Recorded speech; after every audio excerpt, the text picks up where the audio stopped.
Before we go into our next song of worship, and you guys can have a seat just for 1 minute. I just want to share this with you. It's something I wrote over the weekend. I was just having my regular Jesus time. I was reading my Bible and praying, and I felt God tell me to start writing. And I'm not saying like I heard an audible voice or anything, but I just felt an impression on me to just get out my notebook and start writing. So that's what I did, and I wrote this. And we're going to be talking about love tonight in my message, and so I thought that this was fitting. I thought that it was appropriate to talk about, because specifically we'll be talking about God's love. And I think that this is a good example of God's love. It's kind of like a vision that I had. I'm not saying like I stood off into a trance like that's so Raven or anything like that. I didn't see the future. It was just God giving me a metaphor, an image, a story with a meaning behind it. And I'm going to read it to you guys, and I just hope that you get something out of it, and then we'll go into our next song of worship, okay? It's called Walking with Jesus. It's called Walking with Jesus. I'm walking with Jesus along a path through the woods. It's a beautiful day, and we're enjoying each other's company. Things are going good, and I don't have a care in the world. When all of a sudden, I trip and fall. I feel my leg get stuck on the root that tripped me, and as I go down, I hear a loud snap. Instinctively, I grab my leg, certain that it's severely broken. As I lay on the ground, moaning and crying, I have a thought that gives me comfort. I was walking with Jesus. He will pick me up.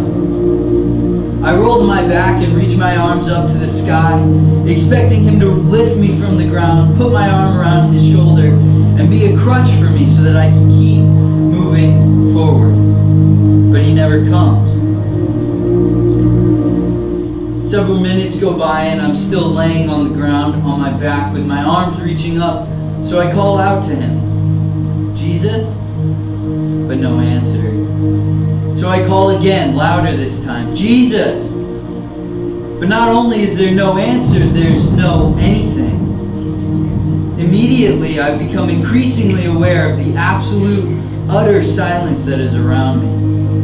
There's no noise, no voice, no footsteps. I'm completely alone, all alone. Jesus isn't coming for me. So I take matters into my own hands. I try to pick myself up. I stand trying to keep all the weight on my good leg.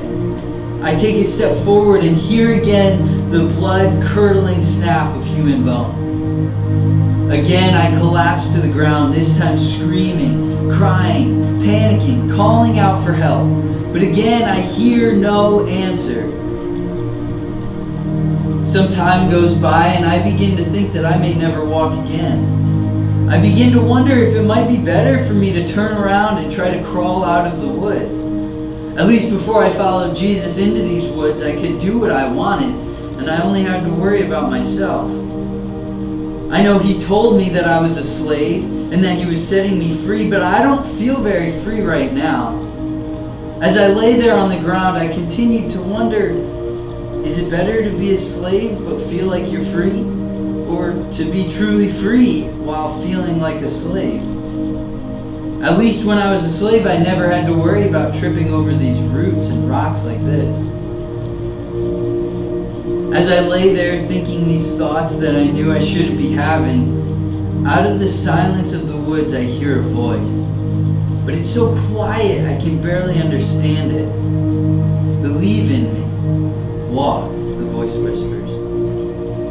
A few seconds pass by and I hear it again, only slightly louder. "Believe in me. Walk." Over and over again, the voice says the same thing. Louder and louder, the voice repeats itself. "Believe in me. Walk." Then I realize it's him. It's Jesus. Jesus is calling out to me. "Believe in me. Walk," he says. I look around and see him nowhere. In my frustration, I call back out to him saying, "Lord, I believed in you, and you never came. I waited for you, and you never showed up." But again, he replies the same way. "Believe in me. Walk." But my leg, I say, believe in me. Walk, he repeats. But I'm broken. Believe in me. Walk. But it's going to hurt. Believe in me. Walk. And then just as suddenly as it came, it was gone. His voice just stops. And again, I am alone in the silence of the woods. With tears in my eyes, I take a deep breath and push myself up from the ground. Gingerly, I put some weight on my bad leg, shutting my eyes and bracing for the pain. But this time it doesn't come. I open my eyes and realize I'm standing. I take a step forward and my leg still holds. I begin to walk, run, jump, skip with joy, thrilled as a rush of excitement washes over me. But then I turn the corner to find him there. Laying on the ground is heaven's air. He smiles with love as he looks up at me. It takes but a second for me to look down and see that my body was strong. It was never hurt at all.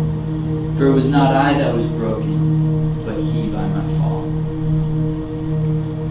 And so as we go into this next song and we sing about the reckless love of God, I just want us to have that picture on our minds. Have that picture in our hearts. That we would consider it love for somebody to reach out a helping hand and lift us up in our time of pain. But God loves us so much, He's willing to take the pain away. He's willing to take the injury that we should have had because of our own fault. We're all constantly falling short. We're all constantly sinning. And we're all constantly messing up. But what we have to remember is that if we stay on the ground, it's because we choose to do so. The punishment for sin was taken by Jesus. And that is the true meaning of God's love for us. So we're going to go back into that next song. You guys can stand up as we sing. And I just want you to be thinking with that picture in your mind of what God's love truly is.